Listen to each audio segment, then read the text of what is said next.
하루에도 수백 개씩 쏟아지는 경제 뉴스들.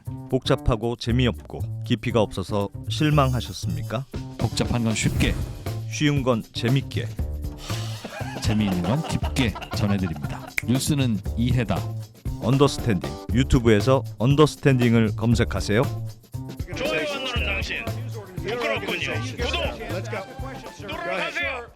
네, 증권거래소를 하나 더 열자는 주제로 김상훈 기자가 소식을 모아오셨는데요.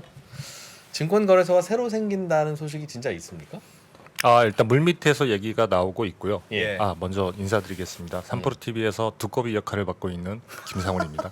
왜 두꺼비예요? 왜? 아까 전에 광고 표현 나왔거든요. 아, 새로운 광고. 거기서? 3프로 TV 하이라이트 광고를 찍었는데 두꺼비 역할을 맡으셨습니까? 그렇습니다. 제가 열심히 정리하고 있습니다. 많이 오십시오. 저는 진짜 이상하게 나와가지고 난 말 안 할래. 너무 부끄러워서.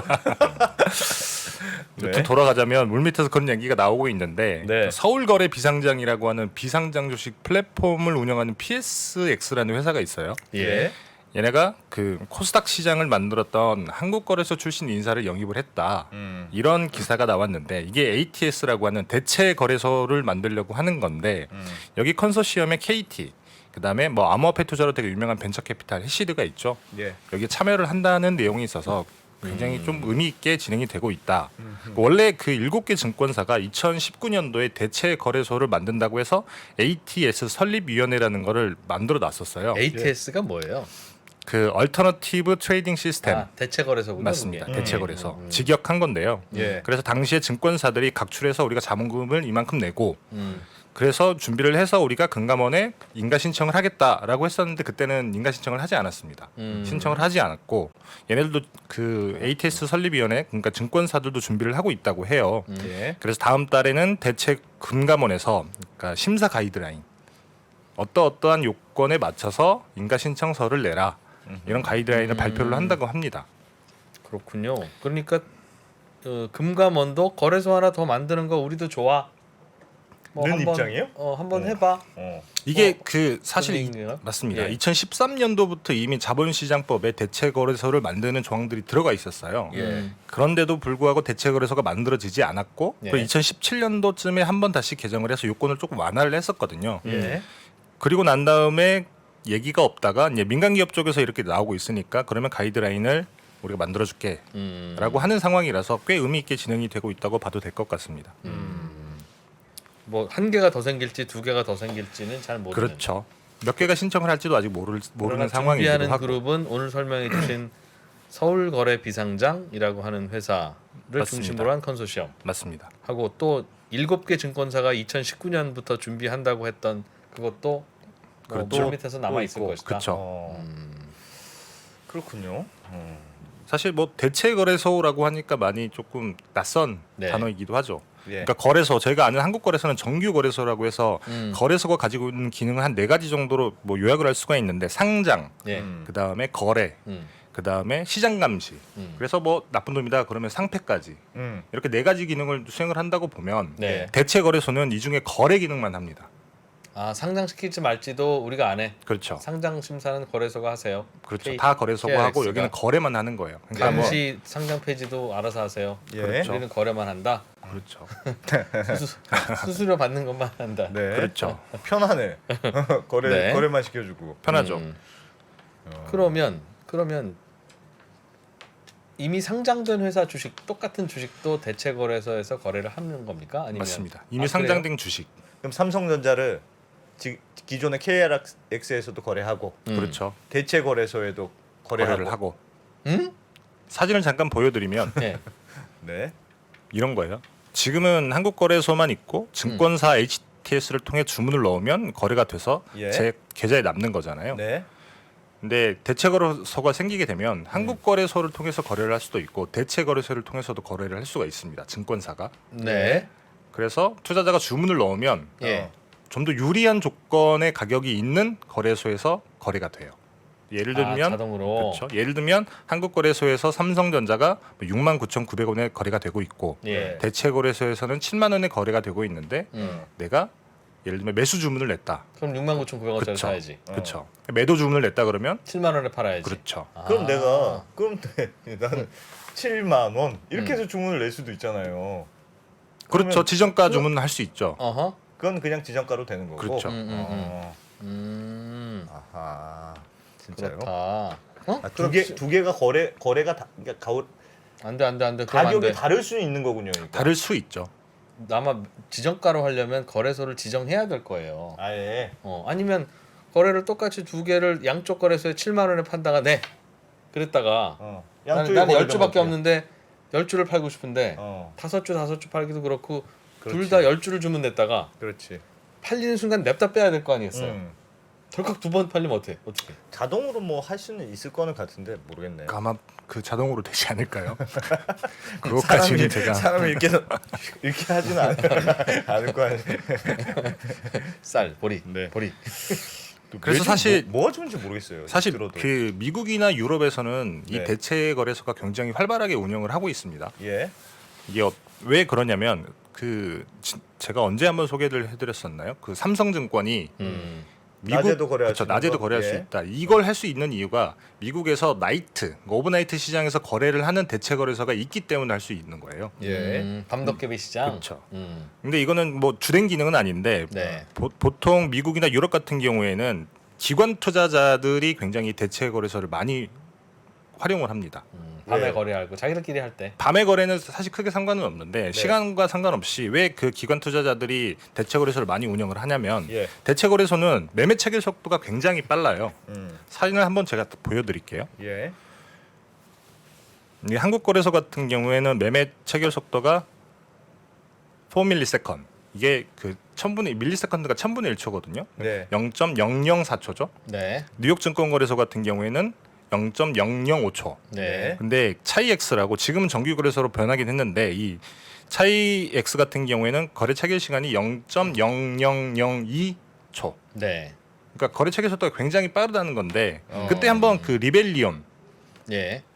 박상현 대표였나요? 네, 예, 맞습니다. 예. 그때 본인이 그 미국에서 트레이딩 할 때 얘기를 한번 해줬었잖아요. 예. 1밀리세컨, 그러니까 그 먼저 거래를 하면 할수록 빨리 거래를 따올 수 있기 때문에 굉장히 좋아서 그래서 GPU라고 하는 CPU를 쓰다가 그 다음에 NPU로 넘어간다. 이게 다 거래 시간을 단축하기 위해서 그런 건데 예. 그래서 기관 투자자들 같은 경우에는 보통 그 대량 매매 이게 고빈도 매매라고 저희가 표현을 하는데 네. 전문 용어로 대량으로 팔고 대량으로 사기 때문에 이 굉장히 짧은 시간 안에 거래가 돼야 그 수익을 올릴 수가 있는 거죠. 예를 네. 들면 한쪽 거래소에서는 뭐 99달러에 매도 주문이 나왔고 예. 한쪽 거래소에는 100달러짜리 매수 주문이 나왔으면 그 짧은 시간 안에 이걸 따서 여기에 팔 수 있는 거잖아요. 네. 그럼 1달러를 버는 거니까 이 시간을 잡기 위해서 보통 기관 투자자들은 대량 매매는 그런 방식으로 하는데 차익 거래라고 하는. 네. 그래서 이 그 매매 체결 속도가 굉장히 중요한데 이 대체 거래소가 이 매매 속도가 굉장히 빠릅니다.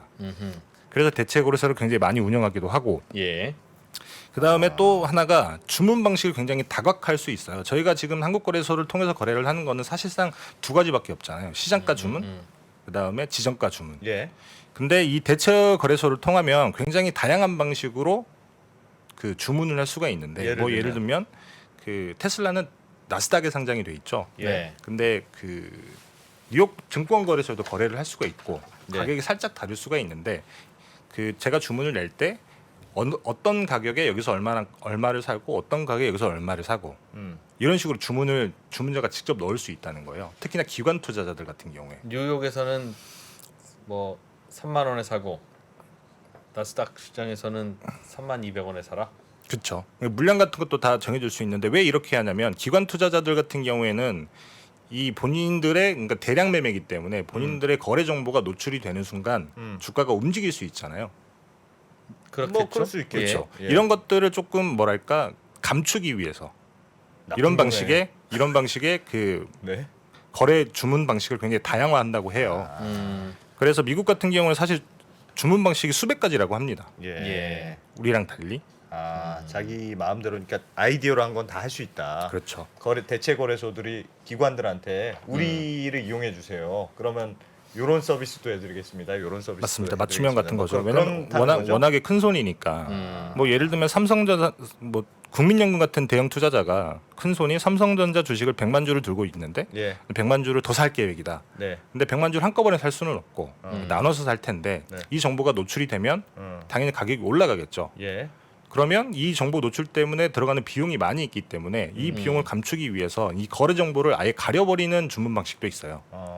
다크풀이라고 표현을 하는데 내가 누군지 물어보지 마라. 그렇죠. 어.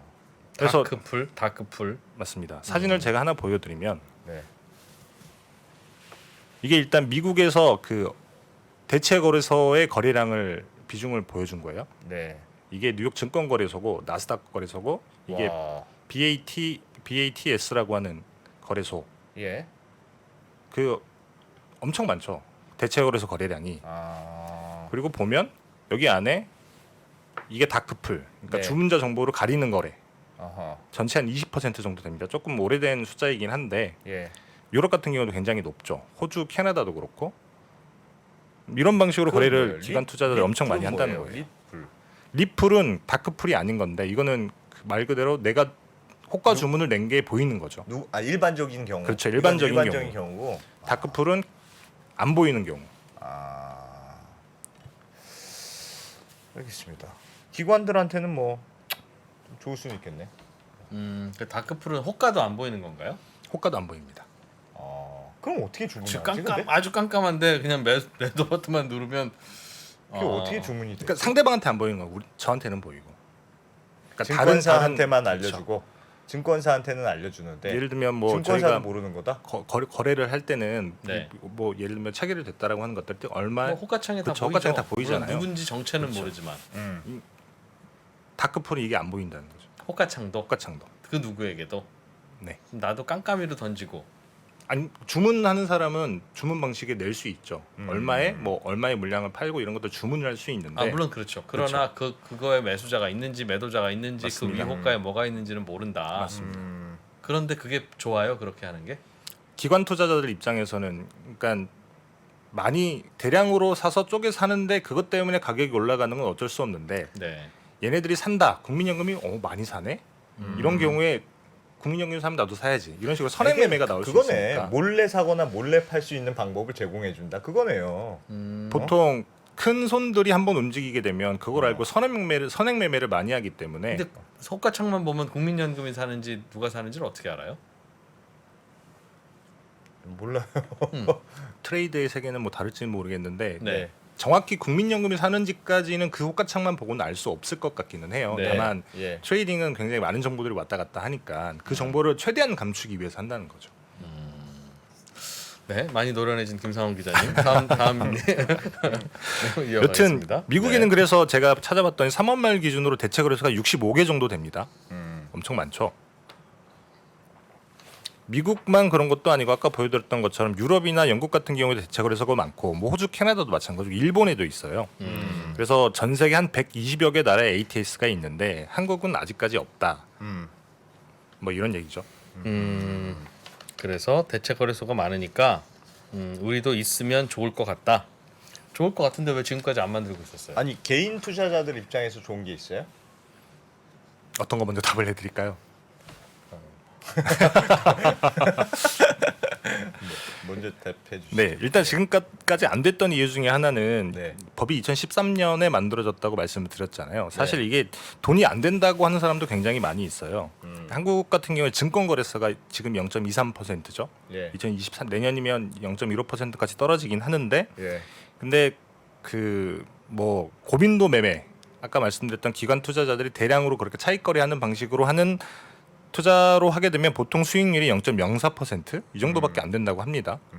근데 세금 내면 오히려 더 돈을 더 내야 되는 거잖아요. 예. 한국에서는. 네. 그래서 돈을 못 벌기 때문에 뭐 누구도 하려고 하지 않았다. 이렇게 평가하는 사람도 있고 물론 다만 그 대체 거래소가 생기면 돈을 벌 수 있다라고 하는 뭐 분석들도 있기는 합니다. 제가 찾아봤더니 2019년에 베인앤컴퍼니가 컨설팅 기업이죠. ATS가 만들어지고 5년 차에는 시장 점유율이 한 12%까지 올라갈 거고 그러면 한 360억 정도 영업이익을 올릴 수 있다. 예. 뭐 이렇게 얘기를 했더라고요. 대체 거래소는 세금을 안 내요, 거래세를? 냅니다. 그런데 대체 그러니까 거래세를 내고 나면 예. 수익률이 크지 않기 때문에 그러니까 돈이 안 스캘핑 된다는 같은 건 거죠. 잘 못한다는 거죠. 그렇죠. 그거는 거래세가 바뀌어야 가능한 거래소가 거지. 낮아져야 가능하지 대체 거래소가 있고 없고의 구별은 아닌 것 맞습니다. 같다. 그래서 미국 같은 경우에는 증권 거래세가 없으니까 대체 거래소가 많이 있을 수 있는 대체 거고. 거래소라고 하는 게 보통은 빠른 매매가 가능합니다라는 걸로 어필을 하는데 그렇죠. 우리는 빠른 매매 해봐야 어차피 증권 거래소 돈이 안 때문에 남는다는 거죠. 순간 차익 거래를 하지 못하므로 수요가 없을 것이다. 그래서 안 생겼다. 그리고 한국에는 기관 투자가 그렇게 미국이나 유럽처럼 많지도 않고 예. 그런데 증권 거래소는 아직도 있으니 앞으로도 안 생기겠네요. 뭐 하려고 하는 데가 있는 거 보니까 본인들은 돈은 벌 수 있겠다라고 생각을 다른 하는 걸 걸로? 텐데 알겠습니다. 저는 걱정되는 건 안 그래도 거래가 잘 안 되는 종목들도 꽤 있고 예.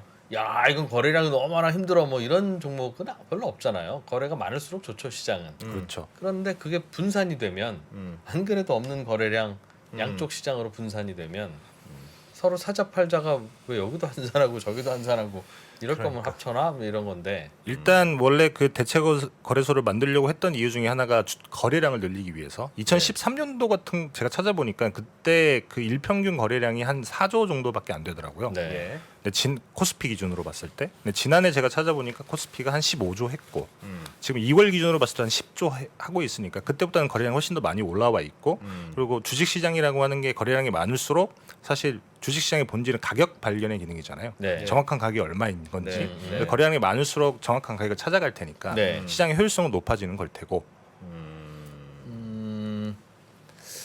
그렇긴 한데 사람들이 와 그럼 모여야 나도 거래를 하지. 어. 이게 서로 흩어져 있으면 얘도 안 되고 얘도 안 되고 더 안 될 거라는 거죠. 사자가 12,000원, 팔자는 15,000원 뭐 이러면 좁혀줘야지 거래가 되지. 실제로 그런 경우가 일본이거든요. 네. 네. 그러니까 아까 말씀드렸던 것은 기관 투자자들이 그렇게 거래를 많이 하면 괜찮은데 하지 않는 경우에는 어떻게 되느냐. 예. 일본 같은 경우에는 2000년도에 대체 거래소 한 10개가 있었다가 지금 2개까지 줄었어요. 예. 거기는 그만큼 기관 투자자들 대상으로 하는 거래량이 많이 늘어나지 않았던 거죠. 예. 그래서 돈이 안 됐던 거고. 그래서 일본이랑 한국이 되게 시장이 비슷하다. 유럽이나 미국 같은 경우에는 기관 투자자 중심으로 거래가 되고 네. 한국이나 일본은 일반 개인 투자자들 중심으로 거래가 되기 때문에 예. 기관 투자자를 대상으로 하는 대체 거래소를 만들어도 크게 돈이 안 될 거다라고 하는 얘기도 많이 있습니다. 그렇군요. 그래서 알겠습니다. 그럼 있으면 뭐 좋을 수는 있는데 어떨지는 모르겠고. 근데 아마 여기가 이제 비상장 거래를 하려는 회사가 주로 하는 거니까. 예. 비상장 주식을 거래하는 회사가 거래를 해주는 플랫폼을 만드는 회사에 고민이 있어요. 음. 돈이 안 돼, 돈이. 비상장 거래를 어. 해주면 사고 팔고 이래야지 이제 거래 수수료가 수수료를 나오죠. 떼는데 비상장 주식은 오전에 팔자 하나 올라오고 오후 2시쯤 사볼까? 하나 올라오고 이러고 있다 그냥 거래 안 되고 그 스스로 그렇다고 많이 받을 수도 그러니까 없고. 거래가 많아야 되는데 그러다 보니 잘 안 가고 거래가 또 활발해 가서 구경이라도 하죠. 그 문제가 있어서 네. 맞습니다.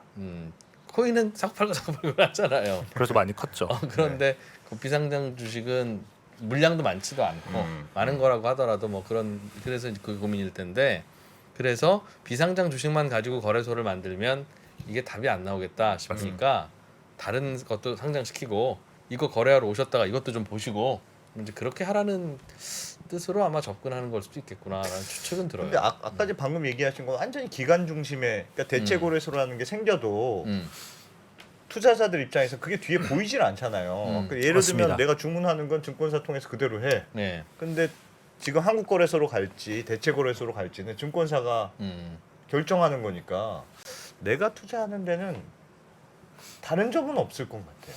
그러니까 도매상을 어디로 하느냐의 차이 아닙니까? 그렇죠. 그러니까 그죠? 맞습니다. 증권사 어차피 우리는 증권사랑 거래하는 거니까 네. 증권사가 그 끝단에 KLX 거래소만 물고 있던 KLX 거래소와 대체 거래소들을 물고 있던 그건 증권사가 알아서 할 일이고 증권사는 나한테 보여주는 호가는 그거를 통합해서 주면 그렇죠. 제일 좋죠. 예를 들면 코인을 거래하는데 어떤 거래소에서 거래를 해야 되는지 나도 잘 모르겠는데 지금은 각자 알아서 선택해서 하잖아요. 네. 그러지 말고 중간에 증권사가 우리 쪽에다 계좌를 트시면 지금 코인 거래소 4개를 우리가 다 물고 있을게요. 호가도 다 합쳐서 보여드릴게요. 할 수 있겠죠. 뭐 A 거래소는 호가는 빨강색, B 거래소 호가는 파란색 이렇게 해주면 같은 가격대에는 뭐 1000주가 매도 주문이지만 빨간 걸로 500개, 파란 걸로 500개 이렇게 표시되겠죠.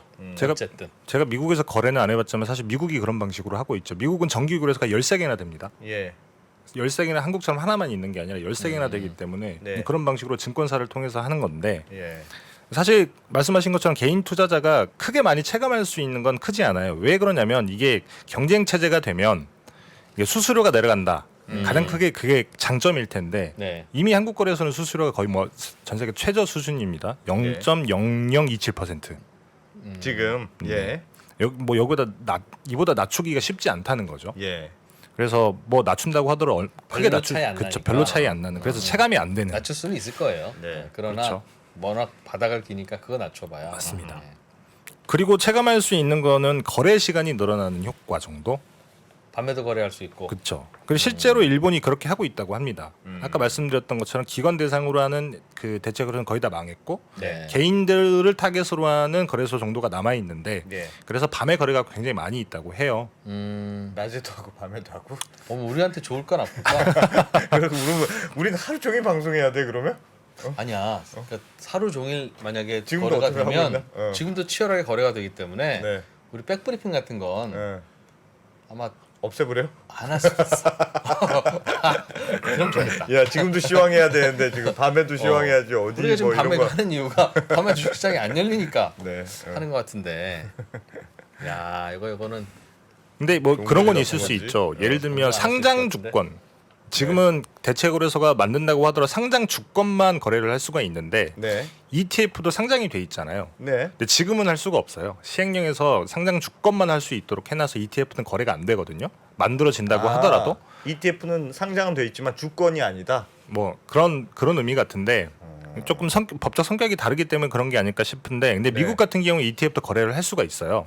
근데 ETF 같은 경우에는 예를 들면 외국에 있는 지수를 추종하는 종목도 많이 있고 예. 그다음에 뭐 예를 들면 원자재 아. 그래서 글로벌 시장이 어떻게 되느냐에 따라서 밤에 거래하게 되면 훨씬 더 효율적인 투자를 할 수 있지 않을까. 밤에는 만약에 밤에 거래가 가능해져도 밤에는 또 ETF는 안 된다. 왜 안 되는지 왜 안 돼? 왜안 돼? 하면 되지. 제가 취지까지 정확히 취재를 못했는데 그 금융 당국에서 고민을 많이 하고 있는 것 같아요. 근데 다만 첫 발부터 ETF까지 하게 되면 또 과열이 될 수 있다 이런 걱정을 하지 않을까 말도 안 돼. 싶은데 ETF로 한다고 과열된다는 게 말이 됩니까? 그래서 뭐 2019년부터 이미 그 ETF도 포함이 된다라는 기사들이 굉장히 많이 나왔는데 그때마다 금융 당국에서는 확정된 바 없다라고 계속 그 해명 자료를 냈더라고요. 지금 코인 거래소 가봐요. 뭐 과열을 뭐 더 거래 걱정할 게 뭐가 있어?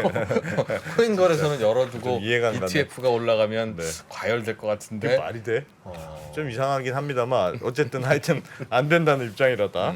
알겠어요. 저는 그냥 거래소 다 합쳐서 거기서 코인도 거래하고 네. 코인도 거래하고 그냥 다. 상장 주식도 거래하고 어. 비상장 주식도 거래하고 네. 뭐 우유, 치킨, 쌀 이런 것도 그냥 거기서 주문하고 아니 종목창에 삼성전자 치지 말고 네. 뭐 BHC 치킨 이거 칠 수 있잖아요. 그렇죠. 그런 다음에 한 마리 매수 결제되면 배송 아니 그왜 굳이 시장을 나눠요? 굳이 이제 이미 이렇게 된 거 이미 뭐 하는데 취직도 안 하는 사람도 있으니까. 아니, 뭐 난 그러니까- 치킨만 먹겠다 하는 사람도 있고. 그 주식 먹다 치킨 할 수도 있고 네. 치킨 먹다가 주식 할 수도 있고 24시간 하는데. 기왕 거래소 여기저기 있는 거 합쳐놓으면 안 됩니까 그거? 아니 대체거래소가 뭐 생기면 여러 가지 방식이 가능하긴 하겠어요. 뭐 아이디어를 막 낼 테니까 우리는 이런 것도 해드립니다. 저런 것도 해드립니다. 그렇죠. 어차피 우리는 증권사에 계좌를 텄으니까 증권사가 KRX 증권거래소 이것만 물고 있지 말고 그러니까 상장 주식만 살 수 있는 건데 같이 쿠팡도 물리고 네. 뭐 코인 야. 거래소도 같이 물리고 와, 신기하겠다 그거. 그러면 살 수 있지 않습니까? 네. 뭐 여튼 거래소가 많이 생기게 되면 다양한 거래를 할 수 있는 게 아닐까라는 생각이 드는데 김상훈 기자 표정이 진짜 어이없다는 표정이었어. 제가 취재하면서 되게 재밌게 봤던 사례 중에 하나가 네. 2020년인가 실리콘밸리 기반의 정규 거래소가 하나 생겼어요. 네. 이게 어떤 식으로 상장을 하냐면 그러니까 스타트업 기반 실리콘밸리에 있는 스타트업들을 상장을 시키는 건데 예. 여기는 장기 투자할수록 의결권을 더 많이 줍니다. 그러니까 장기 투자, 그러니까 스타트업들은 지금 당장에 그 뭐랄까 성과를 낼 수 없는 기업들이기 때문에 네. 이 기업들을 상장을 시키지만 많이 가지고 오랫동안 가지고 있을 수 의결권을 많이 주는 거죠. 네. 그리고 실적 발표도 1년에 한 번밖에 안 해요. 그런 거래소가 따로 있어요? 따로 있습니다. 이 룰에 동의하는 분만 이 거래소에서 여기 거래해라? 들어와라. 그렇죠. 실적 발표도 1년에 한 번만 하고. 맞습니다. 대신에 대신에 다른 거래소의 이중 상장은 허용해주고 이런 거래소도 생길 수 있다는 거죠. 아 이게 상법을 바꾸지 않고 그냥 거래소 규정만 바꿔서 그런 식으로 해도 코인 제가 거래소 뭐 코인 상법을 거래소 바꿔야 되는 마음대로 건지는 모르겠는데 미국은 어쨌든 그런 거래소가 있다라고 하는 게 되게 네. 신기하더라고요. 그렇죠. 제가 늘 항상 강조하는 주장하는 바가 음. 그 의결권과 네. 배당을 12월 31일 기준으로 딱 하지 그때 말고. 갖고 있는 사람은 의결권도 한 주, 맞아요. 배당도 한 주 어. 이렇게 주지 말고 거래 지난 1년간 갖고 있었던 그 누적이 있지 않겠나. 음. 그거 다 계산해서 배당도 나눠주고 의결권도 나눠주고 하면 그래야 우리가 주총에도 참가를 하죠. 내가 지금 주식이 예를 들면 할인 주식은 없으나 제가 3월 2일부터 5월 17일까지 할인 주식을 보유했었다면 예. 이번 주총에도 나도 그만큼 지분을 갖고 있는 투자자가 되니까 뭐 0.27주 찬성 뭐 이렇게 할 수 있죠. 가까운 미래에 그런 일이 빨리 채팅창에 생겼으면 좋겠습니다. 김 기자 좀 그만 괴롭혀. 그렇지. 알겠습니다. 이렇게 뭐 그런 것도 진짜 좋아요. 배당은 특히 진짜 그런 배당은 것 같아요. 특히. 배당은 특히나 아니 딱 그날 있어야 되는 사람만 다 받고 나머지 1년 내내 갖고 있어도 그날 없으면 못 받고 하니까 그러지 그렇게, 말고 갖고 있는 거 누적으로 맞아요. 해서 주자. 그러면 되게 합리적일 것 같아요. 그래야 왜 쥐꼬리만한 주식으로 뭐 갖고 있으면서 왜 대주주가 뭐 전횡을 하냐 이런 것도 사실은 대주주가 전횡을 할 만한 명분도 있죠. 대주주가 더 오래 갖고 있었고 앞으로도 오래 갖고 있을 거니까. 그러니까 호텔 주인과 호텔 손님이 똑같이 하룻밤씩 잤다고 호텔 인테리어를 이렇게 바꿉시다라는 결정을 그 하룻밤 잔 손님한테도 의결권을 주냐 하는 논란이 있을 수 있으니 그러니까 오래 보유하고 있으면 의결권이 더 많은 걸로 가정을 해주면 그것도 자연히 해결되고 아니라는 표정은 아니 저도 그건 동의해요. 저도 배당 동의는 얘기는 특히 합니다. 동의합니다. 네. 하여튼 대책으로 해서 그래도 모르겠네요. 꼭 만들어야 되는 건지 잘 모르겠습니다만. 그런 게 물밑에서 오가고 있고 만들어주면 이런 게 달라지고 네. 알겠습니다. 조금 더 자세한 얘기는 제가 3프로 TV 하이라이트에 올릴 테니까 꼭 구독. 두꺼비가 대신해 주는 겁니까? 그렇죠. 두꺼비가 돼서 알겠습니다. 됐습니다. 김한진, 박세익, 김동환 이 세 명의 투자 경력은 도합 100년입니다. 갈피를 못 잡으시는 투자자들을 위해서 어려운 시장에서 살아남아 본 경험이 있는 전문가 3명의 이야기를 꼭꼭 눌러 담았습니다. 이 3명은 어떻게 시대 변화에 적응했고 생존할 수 있었을까요? 각자의 경험담과 대응 원칙 그리고 방법론을 담았습니다. 변화와 생존에서 3명의 이야기를 들어보세요.